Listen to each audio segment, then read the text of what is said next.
Hello, Topaz Studio users. This video is being made specifically at the request of Michael Katz's post, which is how to avoid these artifacts along the edge of a cutout in Remask.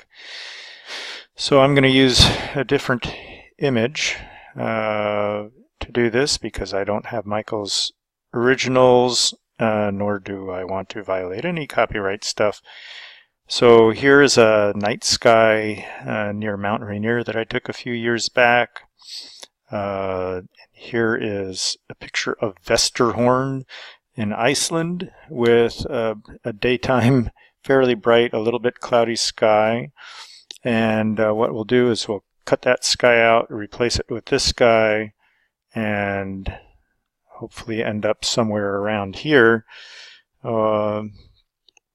using various steps. So the first thing is to say, here's the one I want to use as my foreground image, but I want to cut out the sky and get a nice clean masked image like this with no edge artifacts.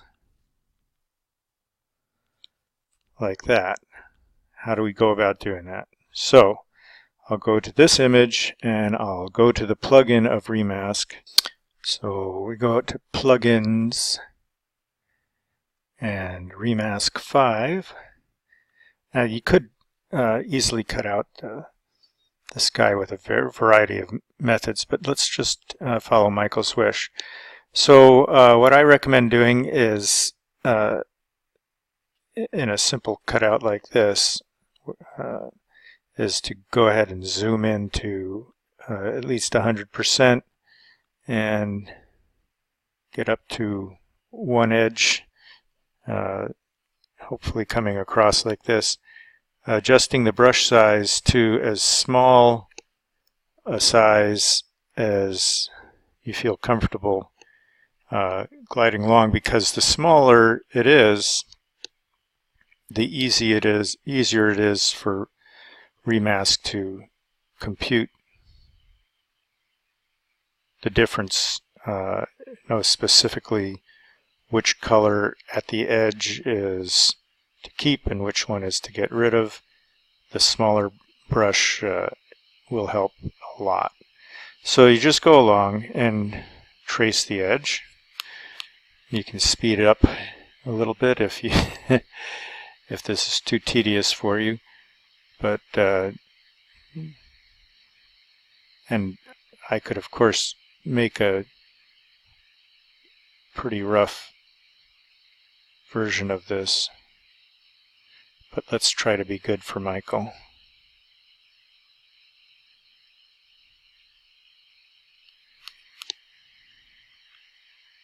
So you just when you want to move, you go over to this upper left corner with the thumbnail and drag the frame to the new spot.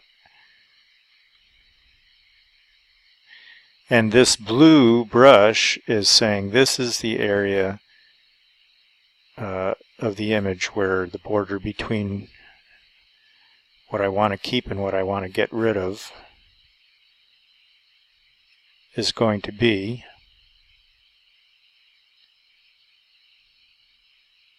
You just want to make sure that none of what you want to keep is outside of the blue, and none of what you want. I shouldn't reiterate that.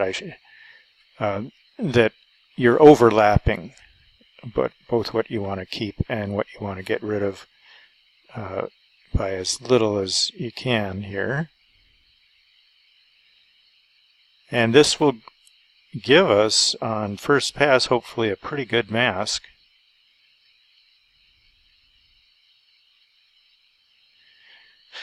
I'm just using a mouse pad here with my finger. Sometimes I use a tablet. So once we have that, we have to fill the sky that we're trying to get rid of with this red fill here by clicking on that area. And then we say compute mask. and boom, we get a pretty good mask. If we click on keep, what we're keeping, you'll see it's pretty sharp already. The one step that I didn't do, and I'll show you this in a sec, is get rid of the chromatic aberrations on the edges first. I'll show you where that is when we go back into Studio. But let's first go back to the Trimap. And by the way, here's some of that. I blew this up to 400%. Stop the video for a second. Here's that chromatic aberration we should have dealt with first. Let's just get back to the mask, because we can get rid of that here with a trick as well. So here's the Trimap, and if we go to transparency or color range, we can refine this mask. So if I want to get rid of more of the sky here, I can go to color range, choose the red that I want to get rid of, come right up here, and then you'll see that it's going to tighten the selection that we made. Right now I'm zoomed in at 400%, so you're seeing it down to the pixel level, easier to see on the video. And we just go through, let me widen this so that we can get through it a little quicker. And I'll make my brush size a little bigger. I've got my color range up to 25, and we'll see how that works. It doesn't seem to be eroding any of the edge of the mountains, but it does seem to be getting rid of the sky. And I just want to click really close to the mountain edge, and you can see, okay, it didn't get rid of it here, so I select a new spot, and it works. Boom.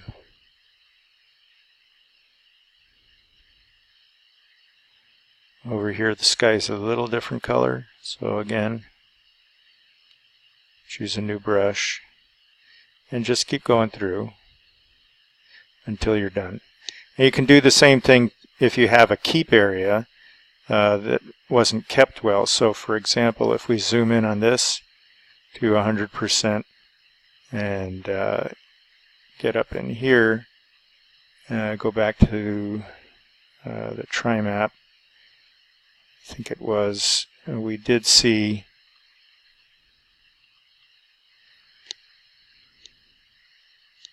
somewhere, where was it on the keep, that we were a little weak on keeping here, and so it's semi-transparent. I can use the keep brush and bring some of that back in. So you can strengthen both sides of the line of demarcation between your sky and mountains here. I think everything else is looking pretty good. And I can make my brush smaller so I can more easily stay there. But this is allowing me to go over the edge of that demarcation and still get it. Now, as I said, there's still chromatic aberration and this harder line. Let me blow it up a little more for you.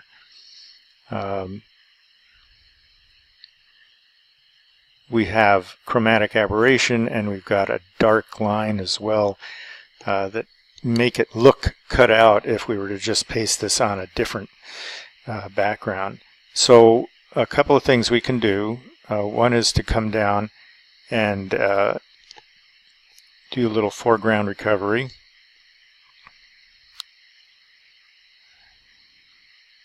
Just do it at a low level first. It'll compute it, and then it'll more quickly recover the foreground a bit. And then you can desaturate that edge. And that sometimes helps. But we still see a problem here. And that's that the edge is still there. So two things I want to do is shift the edge. So I try shifting left or right to see which way, but usually it's to contract. And you see just going down to -1 or -2 or -3 is usually enough to get rid of the edges. In this case, I'm going to go a little more because of that chromatic aberration.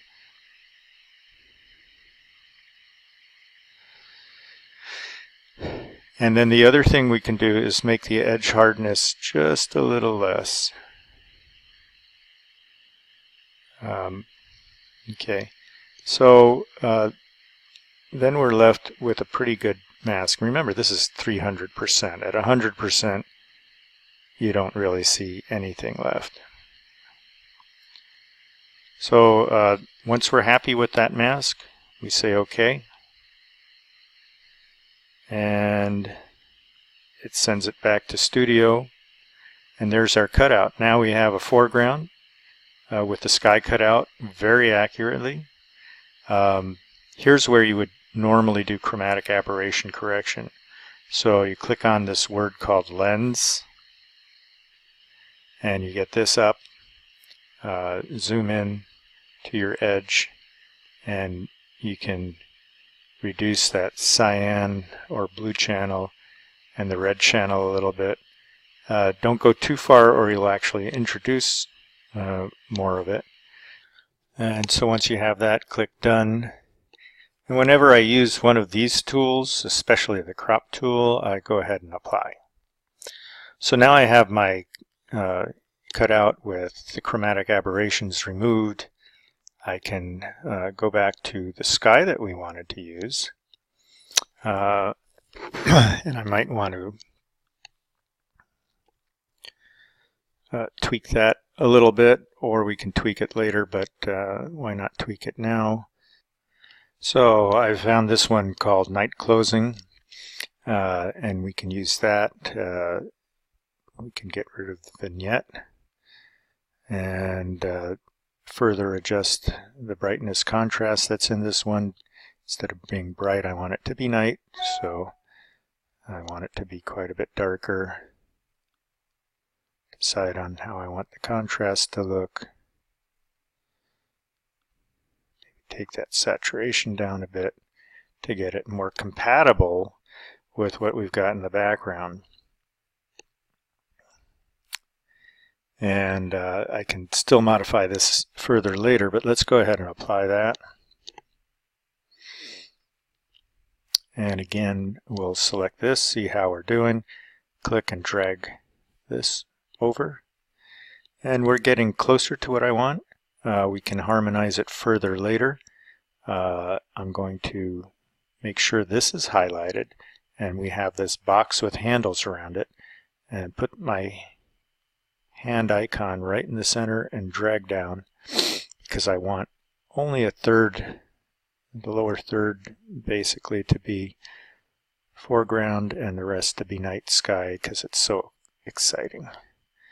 Keep a little bit of this interesting sand and the mountains, and then I can click on that edit button and that box goes away, so it's a little less irritating. But now it's just a simple matter of harmonizing the two. I can click on that little arrow to collapse that, and maybe get something to harmonize the colors. I can put a color overlay. If I click on the color in there, I can come over and get a little tool to pick the color that I want. And I might use something from the foreground. And I'm going to change the blend mode to color. And then slide the opacity of that. But I also only want it affecting the background, perhaps. It doesn't really matter. It's going to harmonize the colors either way. Let's see which way we like it. I like that. So I guess we will leave the color overlay that way, and that's harmonizing the colors between the background and the foreground. If you don't like it and you only want it to affect one of the layers, you can drag it up, and now you have a separation of what that color overlay is affecting. It's only affecting the background instead of the foreground. In this case, I'm probably going to go monochrome, sort of, so I can do that. I can add a little more pizzazz to the background by putting more contrast into it. In this case, maybe precision contrast. And again, I think I want it to affect mostly the background. So I'm going to drag it up a little bit and see what I can do to jazz up the sky here. That's looking a little better. And perhaps even a tone curve. And again, maybe just to affect the sky to begin with, I'll put it up above that color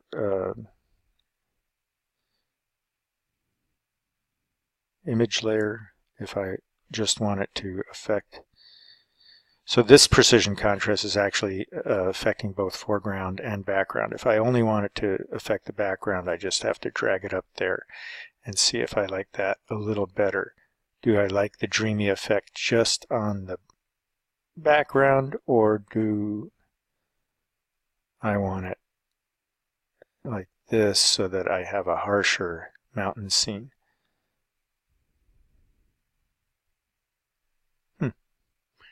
Hard to tell.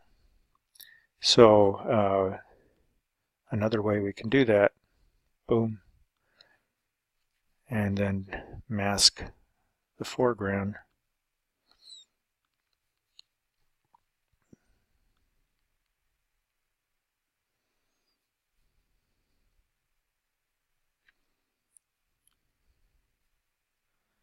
Looking good.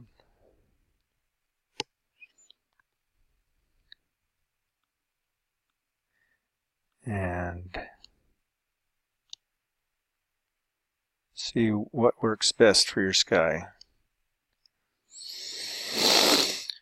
So we're getting there, and it's just a matter of tweaky, but if we zoom in on that border now, you don't see the bright line that Mike had in his original, mostly because when we made that mask, we took the time to expand or contract the mask to get rid of a little bit of the edge that had that remaining sky glow to it, that was just subtly different enough that the masking tool didn't want to get rid of it. So remember to contract your mask a little bit, and it will help get rid of that. Don't forget to first do the chromatic aberration. I did it second, but I would do it before masking is probably better. And then you can end up with a result like that. Again, there's other ways to wind up with a mask of a pretty blank sky, such as luminosity masking, which we've discussed in other videos, but this is just a remask demonstration. Hope I didn't take way too long for you, but that's how you can end up with a pretty dramatic image.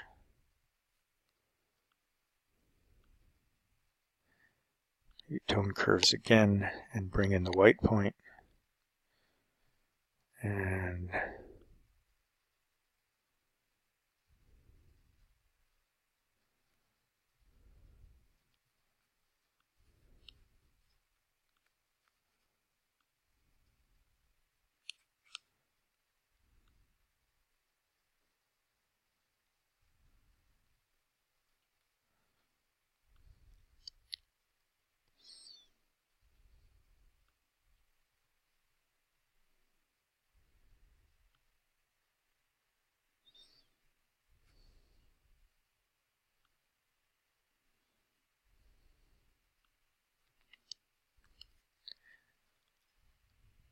little tweaks,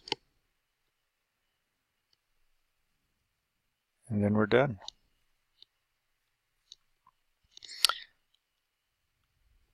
Hope this helped you, Mike.